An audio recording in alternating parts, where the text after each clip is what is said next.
ጥዕና በለይ ዝኸበርኩም ተኸታተልቲ DW ኢንተርናሽናል ዕለታዊ ዜና እንሆ ህዝብን መንግስትን ትግራይ ዝሃቡና ሓደራት ቀቢልና ኣምባሳደራት ትግራይ ብምዃን ወፃነ በደልን ህዝብና ማሕበረሰብ ዓለም ክፈልጦን ምግባር ቃልስና ክንሕይንና ኢሎም ኣብ ዝተፈላለየ ክፍላት ዓለም ዝነብሩ ማሕበረሰብ ዲያስፖራ ትግራይ ምሁራን ዲያስፖራ ተጋሩ ብወገኖም እዚ ኣብ መላእ ዓለም ዝግበር ዘሎ ቃልሲ ዲያስፖራ ተጋሩ ብዝተወደበ መልክዑ ናብ ማሕበረሰብ ዓለም ንኽበፅሕ ዝተፈላለዩ ስራሕትታት እናሰርሑ ከም ዝርከቡ ተዛሪቦም ኣለዉ ኣብዚ ዛዕባ ዘዋደድናዮ ፀብፃብ ከም ስዕብ ክነቕርቦ ኢና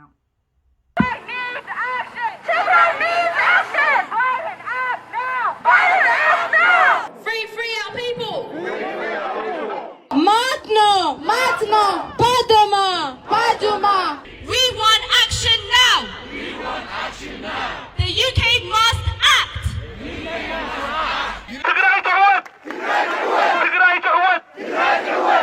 ካብ ዕሸል ክሳብ ዓብይ ጾታ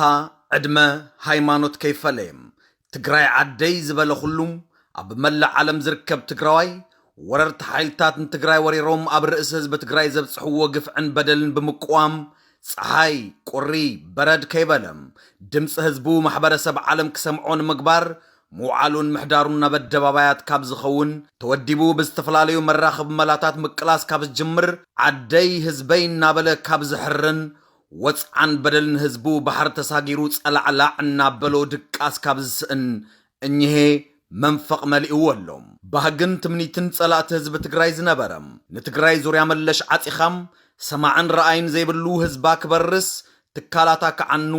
ከም ዘይነበረት ኮይና ክትባድም ሕልሞም ነይሩ ይኹን እምበር ወላውን እቲ ዝሓሰብዎ ዘርኢ ትግራዋይ ምጽናትን ዓዲ ምብራስን እከይ ተግባሮም እንተፈጸምዎም ከምቲ ዝሓሰብዎ ግን ካብ ዓይኒ ዓለም ክኽወሉ ፈጺሞም ኣይከኣሉን ምስጋና ዲያስፖራ ትግራይ ነውራም ተግባሮም ንዓለም ብምቅላሕ ኣብ መድረኽ ዲፕሎማሲ ዓለም ዕራቆቶም ክቐሪቡ ምግባር ዝሕዝዎን ዝጭብጥዎን ዝሰኣኑ ፉንፉናት ዲፕሎማሲ ገይርዎም ይርከብ እዚ ዲያስፖራ ትግራይ ዘካይዶ ዘሎ ኒሕን ወነን ዝተመልኦ ጽዑቕ ቃልሲ ካብ እዋን ናብ እዋን ፍረና ፍሬም ዓበይቲ ማዕኸናት ሚድያ ዓለምና ዛዕብኦም ዛዕባ ትግራይ ክኸውን ዓበይቲ ዓለም ለኻዊ ትካላት ዓለምና ድማም ጉዳይ ትግራይ ቅድሚት ሰሪዖም ክዝትይሉን ምግባር ልዑል እጃም ዘበርከተ እዩ ነዚ እውን እዩ ክቡር ፕሬዚደንት መንግስት ትግራይ ተጋዳላይ ዶክተር ደብረጽዮን ገብረ ሚካኤል ዲያስፖራ ትግራይ ትገብርዎ ዘለኹም ዘይተሓለለ ቃልሲም ኣጸቢቕና ንርዳም ነዚ እውን ልዑል ምስጋና ይግብአኩም ብምባል ልዑል ምስጋንኦም ንዲያስፖራ ትግራይ ዘቕረቡ خلكم دياسبورا تግራይ ኣብ ልዕሊ ትግራይ በፅሕ ዘሎ ዘርኢ ናይ ምጥፋእ ዝተዋደደን ዝተናበበን ገበን ተረዲኹምን ኣምባሳዳራት ህዝቦም ኮይንኩም እትገብሮ ዘለዎም ቃልሲ ኣዝዩ ዝሕብን እዩ ዝካየድ ዘሎ ኣጥቃዊ ቃልሲ ህፃናት ዲያስፖራ ትግራይ ከይቐረዩ ተወዲቦም ብምክላሶም ኣብ ኩሉ ዓለም ዘሎ መራሕቲ መንግስታትን ዓለም ለኸ ሚድያን ኩናት ትግራይ ዝለዓለ ቦታ ዝረኸበ ዛዕባ ኮይኑ ኣብ ዓለም ለኸ መድረኻት መዘራረብን ቆማት ክትሓዝሉን ክኢሉ ኣሎ ዲያስፖራ ትግራይ ደገፍትናን ኣብ መትከልኩም ረጊዝኩም ነዞም ሰላት ክተጥቃልዑን ስጉምታት ክውሰደሎም ዝገበርኩሞ ህዝባውን ታሪካውን ቃልሲ ዘለና ምስጋና ልዑል እዩ ከምኡውን ቃልሲ ትግራይ ንምሕያል ዝገበርኩሞ ዝተፈላለዩ ደገፋት ዓቕሚ ይኹነና ስለ ዘሎ ዘለና ክብሪ ክንገልጸልኩም ንፈቱ ክቡር ተጋዳላይ ዶክተር ደብረጽዮን ገብረ ሚካኤል ንማሕበረሰብ ዲያስፖራ ትግራይ ምስጋና ጥራይ ዘይኮነስ ልዑል ሓደራ እውን ኣሰኪሞም እዮም ቃልሲ ህዝቢ ትግራይ ክሳብ ዝዛዘም ኩሉ ኣብ ደገ ዘሎ ትግራዋይ መዓንጡ ሸጥ ኣቢሉ ኣብ መጻኢት ትግራይ ናይ ዓርሱ ዘይሃስስ ታሪክ ንኽጽሕፍ ሓደራ ብምባል ዝተጀመረ ህዝባዊ ኩናት ሙሉእ ክሳብ ዝዕወት ከሞቱ ኣምባሳደር ትግራይ ብምዃን እዚ ናይ ዘርኢ ምጥፋእ ወራር ዓለም ለኸ ማሕበረሰብ ዝጀመሮ ደገፍን ፀቕጥን ተጠናቒፉ ክቕፅል ቀትርን ለይትን ክትቃለሱ ካብዚ ብተወሳኺ ድማ ዘለኩም ዓቕሚ ብምውዳብ ቃልሲ ህዝቢ ትግራይ ንምሕያል ሓድሽ ታሪክ ንክሰርሑ ህዝብን መንግስቲ ትግራይ ልዑል ሓደራ ሂቦምዎም ኣለዉ ማሕበረሰብ ዲያስፖራ ትግራይ ነዚ ልዑል ሓደራን ጻውዒትን ክቡር ፕሬዚደንት መንግስት ትግራይ ተጋዳላይ ዶክተር ደብረጽዮን ገብረ ሚካኤል ከመይ ተቐቢለምዎ ክንብል ገለ ኣብ ዝተፈላለዩ ክፋላት ዓለምና ዝርከቡ ዲያስፖራ ተጋሩ ኣዘራሪብና ኣለና ዝበሉና ድማም እኒሄም ፕሬዚደንትና ክቡር ተጋዳላይ ዶክተር ደብረጽዮን ድምፂ ብምስማዐይ ብጣዕሚ ሕጉስትን ሕብንትን እየ ንሕና ዲያስፖራ ውዳበና ኣጠንኪርና ተወዲብና እቲ ጀሚርናዮ ዘለና ቃልሲ እሕይልና ብምቅላስ ትግራይ ሙሉእ ብምሉእ ነፃ ካብ ወረርቲ ሓይሊ ንምውፃእ እዩ ዝቃልስና ቃልስና ከዓ ለይትን ቀትርን ክቅፅል እዩ ኣብ መላእ ዓለም ዘለና ዲያስፖራ ሸጥ መዓንጣና ንዓድና ህዝቢ ትግራይ ይስዕር ትግራይ ትስዕር መንግስቲ ትግራይ ይስዕር ዶክተር ደብረጽዮን ገብረ ሚካኤል ዝወልዎ እዚ ህዝባዊ ወፃዓ እዚ ህዝባዊ ቃልሲ እዚ ብሓፂር ብዓወት ንኽዛዘም ካባና ዝፅበ ነገር ተሃለወ እንታይ እዩ ዝሓለፈ 5 ወርሒ ኩልና ብንኽእሎ ሰሪሕና ኢና ሕዚ ድማ ካብኡ ብዝለዓለ ብተወሳኺ ይብላነ ንእሽተይ ይኹን ዓብይ ሃፍታም ይኹን ድኻ ሃስላማይ ይኹን ከስታናይ ምሁር ይኹን መሃይም ብዘየገድስ ሓንቲ እንኮ ዓላማ እያ ዘላትና እቲ ዓላማ ንሳ ድማ ንህዝቢ ትግራይ ምድሓን እዩ ንህዝቢ ትግራይ ድምፂ ምዃን እዩ ግዜኡ ዝሓለፈ 5 ወርሒ ኩልና ፅዕርና ኢና ካብኡን ላዕል ድማ ህዚ ዝመፅእ ዘሎ ሓደጋ ህዝብና ብጦርነት ተወድአ ኣብዚ ህዚ ግዜ ኩልና እንኽእሉ ንህዝብና ድምፂ እንኾነሉ ግዜኡ ሕጂ ኢለ ዝኣምን ግዜኡ ሕጂ እዩ ክራማት ይመፅእ እዩ ህዝብና ክራማት ክሰርሕ ክሓርስ ዘይክኢሉ እንታ ከም ዝመፅእ ኩልና ክንግምት ንኽእል ኢና እቲ ብጦርነት ዘይሃለቐ ካብ ጦርነት ዝተረፈ ብጥሜት ከይሃልቕ ሕጂ ሓደ ኮይና ሓቢርና ንህዝብና ድምፂ ንኾን እየ ዝብል ካልኦት ኣብዚ ዛዕባ ዘዘራርብናዮም ኣባላት ዳያስፖራ ትግራይ ድማ ድምፂ መራሕትና ምስማዕ ንዓና ኒሕን ሓቦን ዝፈጥር ንጸላእትና ድማ ጭንቅን ራዕድን ዘእቲ ኮይኑ ኢና ረኺብናዮ ብምባል ቃልሲ ህዝቢ ትግራይ እንተይተዓወተም ህዝብና ከምታ ናይ ቀደሙ ብሰላም ወፂኡ ብሰላም ምእታው እንተይጀመረም ንሕና ደቂስና ክንሓድር ማለት ኣበደን እዩ ይብሉም ልዕሊ ኩሉን ቅድሚ ኩሉን እቱ ድምፂ ናይ ክቡር መራሒና ዶክተር ደብረጽዮን ገብረ ሚካኤል ምስማዕን ባዕሉ ሓርሱ ዝኽኣል ዓወትን ሓቦን ስንቅን ምዃኑ ምንም ጥርጥር የብሉን ብኣንጻሩ ከዓ ንጸላእትና ሕፍረትን ውርደትን ሕንከትን ኮይኑ እቶም ትማሊ ወዲእናዮም ኢና ኮስቲርናዮም ኢና መራሕቲ የብሎምን ደቂስና እንተንሓድር እውን ይስዕርና እንዳበለ ክሕሱ ዝቐነየ መልሓሶም እንተይደረቐ ናይ ክቡር መራሒና ዶክተር ደብረጽዮን ድምፂ ክስማዕ እንተሎ ክንደየናይ ንዕኦም ከም ዘሕነኾምን ብዓለም ደረጃ ትዕዝብቲ ከም ዘሕድረሎምን ምንም ጥርጥር የብሉን ንዓና ሓቦን ትብዓትን ለውጢ ለካሎ እዩ እንዳበልና ነቱ ሒዝና የፀናሕና ቃልሲ ዝያዳ ተጠናኺርናን ሓድነትና ኣስጢምናን ክንቅፅል ምዃንና በዚ ኣጋጣሚ እዚ ቃል ክንኣቱ ንደሊ ምክንያቱ ቃልሲ ህዝቢ ትግራይ እንተይተዓወተ ህዝብና ብሰላም ወፂኡ ብሰላም ምእታው እንተይጀመረ ንሕና እፎይ ኢልና ንነብረሉ ምክንያት ስለዚ የለ ክቡር መራሒና ዶክተር ደብረጽዮን ዝተዛረቦ ዘረባ ዘተሓላልፎ መልእኽቲ ካብኡ ሓደ ነገር ከልዕል እንድሕር ኮይኑ እቲ ናይ ዲያስፖራ ፖይንት ገይሩ ተዛረቦ ብጣዕሚ ትኽክል ጸላእትና ኣብ ዝሓለፈ 5 ወርሕታት ጸላእትና ኣጓይናዮም ሓሶት ምዃኑ መፍሊጥናዮም ትኽፉእ ስራሕቶም ኣጋሊፅናዮም ኢና ኮይኑ ግን ሕጂ እውን እንካፍቲ ንሰርሐሉ ዘለና ዕፅፊ ተቃሊስና ኢድኒ ኢድ ኮይና ንድሕሪት ከይከድና ናይ ሓደን ዘረባ ከይሰማዕና ቃልስና ኣጠንኪርና ክንቃለስ ከም ዘለና መሰል ዓርሲ ውሳኔና ባዕልትና ክነኽብሮ ከም ምዃንና ክነረጋግፅ ኣለና እቲ ጅግና ሰራዊትና መልእኽቲ ዘተሓላለፎ ከምኡ በቲ ክቡር መራሒና ድምፂ ገይሩ ዘሕለፎ እታ ሓንቲ ዘላ ባዕልትና እንተዘይኮይና ማንንም ክቃለሰልና ከም ዘይክእል ምእታ መልእኽቲ ኣውዲቕዎ ኣለዉ ሕጂ እውን ከም ጓልታ ኣንስተይቲ ዲያስፖራ መልእኽቲ ክሕልፍ እንድሕር ኮይነ ሕጂ እውን ኢድኒ ኢድ ተተሓሒዝና ለይትን ቀትርን ተቃሊስና እቲ ዘሎ ብደገ ዘሎ ናትና እጃምና ዝግበአና ንዓና ዝምልከተና ስራሕ ሰሪሕና ተቃሊስና ህዝብና እታ ድሕንነቱ ክነጠንክር ኣለና ኣብ መወዳእታ እዚ ኣብ መላእ ዓለም ዝግበር ዘሎ ርሱን ቃልሲ ዳያስፖራ ትግራይ ብዝተወደበ መልክዑም ዓለም ንኽፈልጦ ኣብ ምግባርን ትርጉም ናብ ዘለዎ ዲፕሎማስያዊ መኽሰብ ንክቕየርን ኢሉ እውን መንግስትን ህዝብን ትግራይ ንማሕበረሰብ ዓለም ዘቕርብዎ ዘለው ፃውዒት ብዝተወደበን ዝተተንተነን መልክዑም ናብ ማሕበረሰብ ዓለም ክቐርብ ግደ ምሁራን ዳያስፖራ ተጋሩ እንታይ እዩ እንታይ ስራሕቲ ኸና ዝሰርሐ እዩ ክንብል ድማ ንኣባል ቦርድ ማሕበረሰብ ምሁራት ተጋሩ ዶክተር ብርሃኑ ገብረ መድህን ሓቲትናዮም ኣለና ዝስዕብ ምላሽ ድማ ሂቦምና ኣለዉ እቲ ምሁር ትግራዋይ ብፍላይ ኣብ መላእ ዓለም ዝርከብ ምሁር በዓል ሞያ ትግራዋይ እቲ ሕዚ ትግራይ ዓድና ኣጋጢሞ ዘሎ ፀገም ኣብ ምቅላል እንታይ ዓይነት ሓገዝ ክገብር ኣለዎ እንታይ ዓይነት ወፍዮ ክገብር ኣለዎ ልብል ሕፅር ልበል ሓሳብ ንምሃብ እዮም ዝፍለጥ ብዓብዩ ንኩሉ ማሕበረሰብ ትግራይ ፃውዒት ቀሪቡሎም ቀረባ ኣነ ብዞም ምሁራን ኣንፃር እንታይ ክግበር ይኽእል ልብል ቅሩብ ሓሳብ ንምሃብ እዩ ትግራይ ኣብ ዓብዪ ፀገም ከምዘላ ኩልና ንፈልጥ ኢና ከዚ ካብ ማንም ግዜ ብላዕሊ ሓገዝ ትደልየሉ ኣብ ጎና ጠጠው ንብለሉ ግዜ እውን እዩ ኮይኑ ዘሎ እቲ ናይ ኢኮኖሚ መሰረተ ልምዓት ዕርዩ ተሓሲዩ ዕርዩ ወዲሙ እዩ እኒኦ ለምሳሌ ማኒፋክቸሪንግ ተበልና ኤሴንሻሊ ንግዲ እውን ተበልና ኢንቨስትመንት ተበልና ዳርጋ ጠጠው ኢሉ ኣሎ ከዝና then ከዚ ፖስት ዎር ሪኮንስትራክሽን ድሕሪ እንትን ህንፀት ከመይ ክኾን ኣለዎ ኢልና እውን ሕሳብ ክንጅመር ኣለና ምሁር ብሓሳብ ይኹን ብሞያ ይኹን ብገንዘብ ይኹን ኣተሓባቢርካ ኢንቨስትመንት ላኡ ፍሎ ገይሩ ክህነፅ ዝኽእል ትግራይ ክንሃንፀሉ ዝኽእል መንገድስ ይኹን ብቻስ ብዝተፈላለየ መልክዑ ካብ ከዚ ጀሚሩ ክሕሰበሉ ክጅምር ክኽእል ኣለዎ ምክንያቱም ትግራይ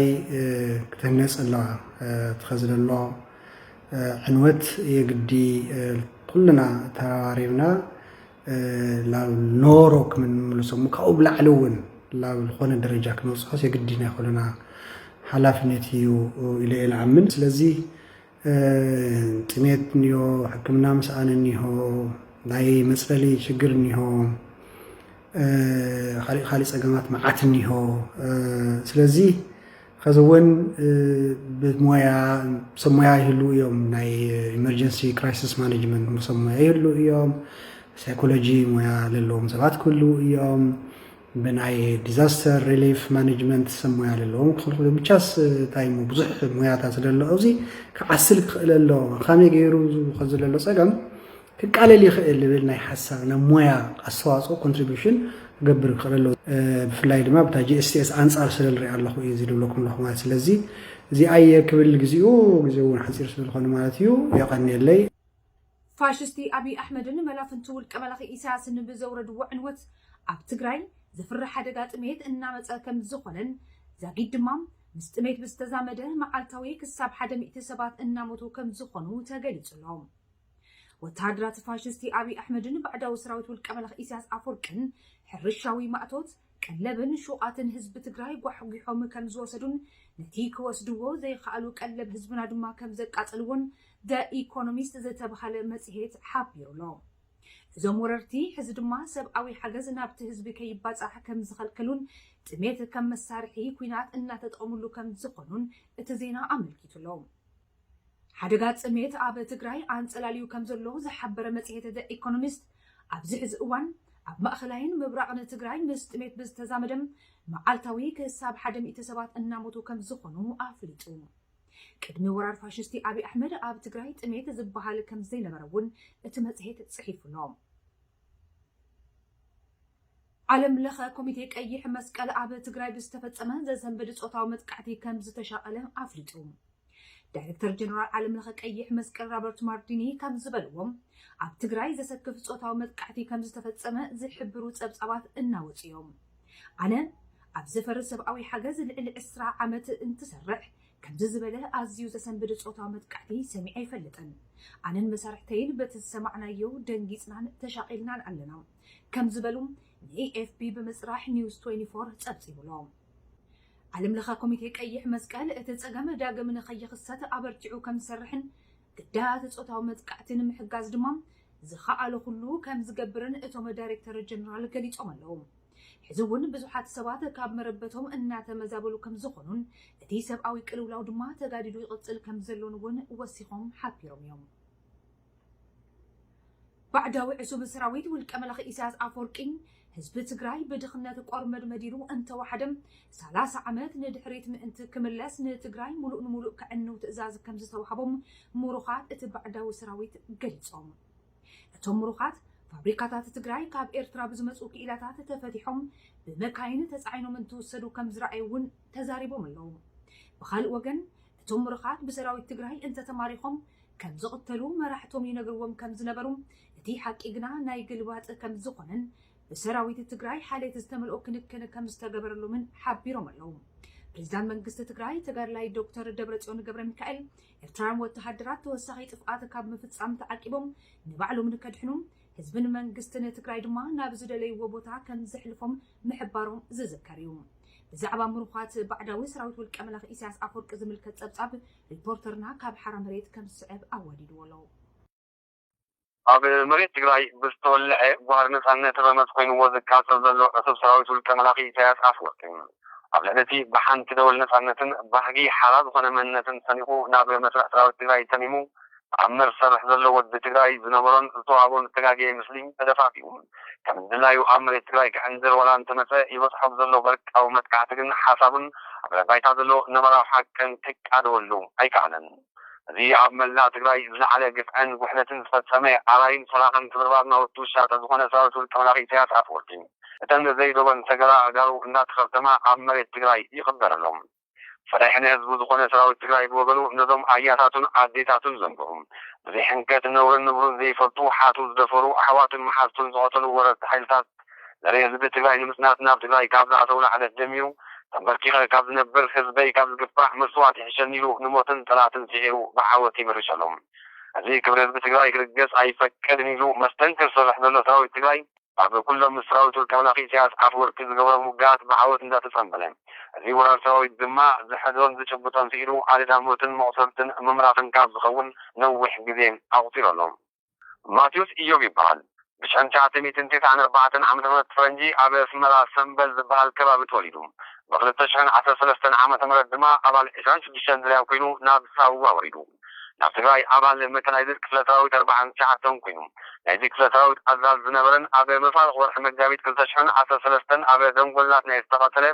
ኮሎኔል ጴጥሮስ መክሮቴን ኦፐሬተር ብምዃን ኣብ ወራር ዝተሳተፈ ማቴዎስ ክፍለ ሰራዊቱ ፈለማ ብግንባር ዘላንበሳ ቢላን ተጣቱ ዘላንበሳ የፋሲ ዓዲግራት ዕዳጋ ሓሙስ ወቕሮ መቐለ ሃገረ ሰላም ዓብዪ ዓድን ካልኦትን እንዳደብደበት ከም ዝኣተወትን ኣብ ልዕሊ ህዝቢ ትግራይ ዘስካሕካሕ በደል ከም ዝበፅሐን ብዓይኑ ከም ዝረኣየን ይዛረብ تجاوز الزيغاني وبالعكس من حيث تنتهي وهيك كل الأطواتي متفقة ونرتي تجاوز في تنتبه في الغاية كل صماعي في الأفكار التي كثير ومع ذلك تنتبه ولا نزرع هذا قبل الإنكاسات التعليم عن تسلينات الشكل تعليق ملوخ أبال سواوي الدول كما لغي سياسة أفور كذغنة داوي تيمانم أعضو عن سبا مغرطات وريدو أبال حقر وقلقلو 3 تخون أبال نايتي ببرن توبيلو حمرا دبديو ناف تقرأي ذاتو حمش شميتن إسان 4 سراويت والكامل أخي سياس أفور كيوم الأسف سراويت نختم حمورا حويسو أبركز بلا كتمرات تقرأي زلا على حنوة نستبصح كم زد تعذبا كم سراويت تي ناف تقرأي ذاتو العلامة نتقرأي 3-4 عملة نحيت مملاس سراويت بقلتي أخي باي نقرأو كم زنبرن فابريكاتات تقرأي فتح خان موسار كاب أسمرا سومي عند صحابو يسرقو كم زنبرن قلتهم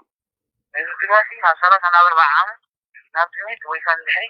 من مملاس بحيث تعليم ملوخ طامية الصحية تغلي أبي كباب صنعة توليدهم أبال إسان 3 زريا كوينو بغل تشحن تعتن تعلموا أبال إسان تعتن كفلساويت بمقان بشينا خراما نافتقائي كاب ذاته ورتحاديهم الملوخ أبو ورحة التمثيب عرفتي كاب نور الكبابي تقرفوا عدابي توتعاتيو زهر مسنح نابي سراويت تحاويسون اتقائي كم ذاتون أنهاتو كفلساويت بذاتو اللو مسنح رام حرام فابريكاتر كي المدى تسعينو ناب أسمران توسترن زتلفن تكافلن بعينو كم زرعيم زمروخ يزارب تفاصيل كل حتى تعينو أيضا لكن احنا نابي وقدر إيطاري هو حولا وجبول صف وشي تفاصيل التفاصيل بخصوص البلد تفاصيل المرتبات التفاصيل الصومالية تخالف ترفعان يمكن في كل الغرفات الصحيح يخلو أنا هو شو القطر كله وصعن كله لا كسر الجنة لكن عن ثلاث نحن تصل سنزونا تقينا سوى قاتل كله أنا خلا ما خيط أنا خلا إذا تقينا فتشنا حماك كسر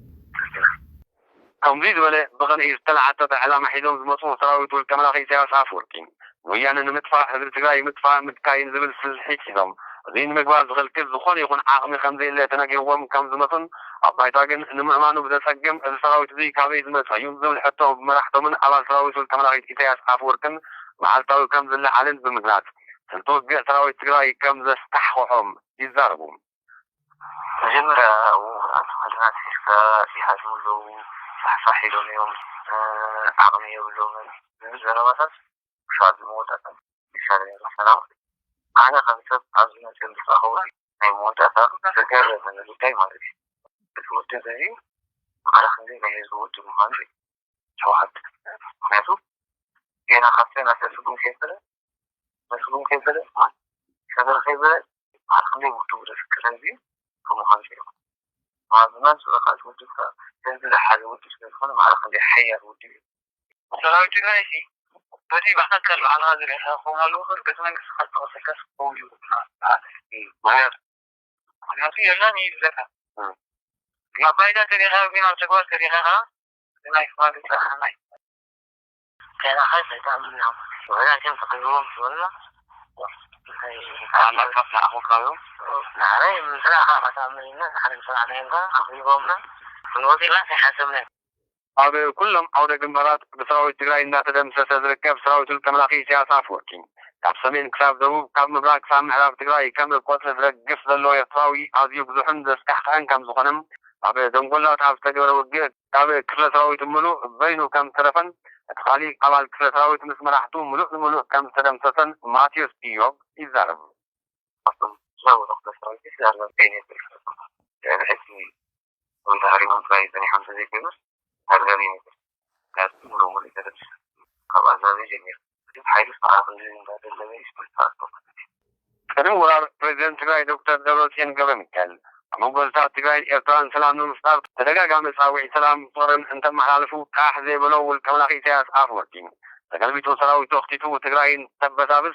نقطة سراوي تبسراوي تجاي إنها تدعى مخانو ترديون يتكم سراوي تجاي انتيبكم تطوليهم ذبل حد بيسرتي كيسو نتدعى النقضة سراوي تو هيوتو كيدحن كدنا قرو يسعرف ذلو لكذين هذون بريزيدنت تجاي دكتور دبرتسيان قبل تعودوا الكملاقي سياس عفوركي عب زي ملكتون زي مريتن كعب زرقف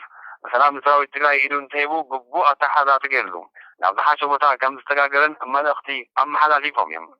وغاتوا الكملاقي سياس عفوركون انتقنم تيب ملحتم سنبرمن عبي سراوي تجاي انتعشهم كقاتلهم يوم زمن ترى حاسس مخانن فراس عبي سراوي تجاي كاب زعاتو كم زتمتهم جليسهم أكيد توريخي وضع يتقاط المنتظرات المشتغلة حريدي فتجيب سعفور بيدوكي ذاك المالك تقوانا العراضي تواري المسؤولية أصلا مستمع قديم دكتوري تنمي أي تطبيق وصال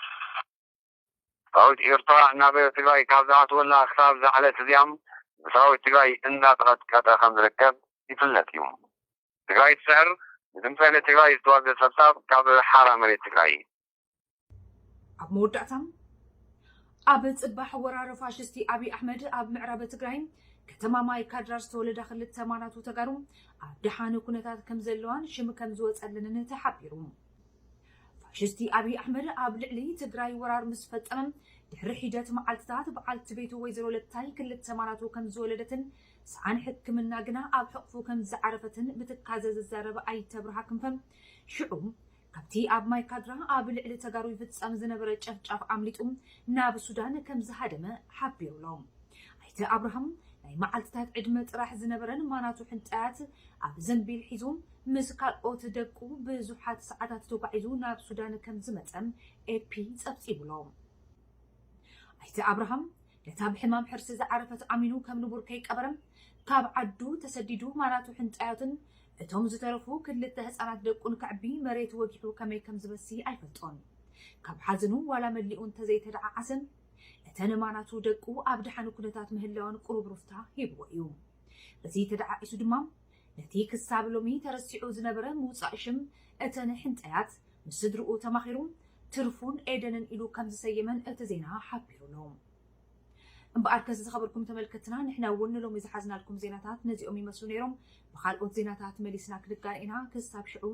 ሰላም ትግራይ ትስዕር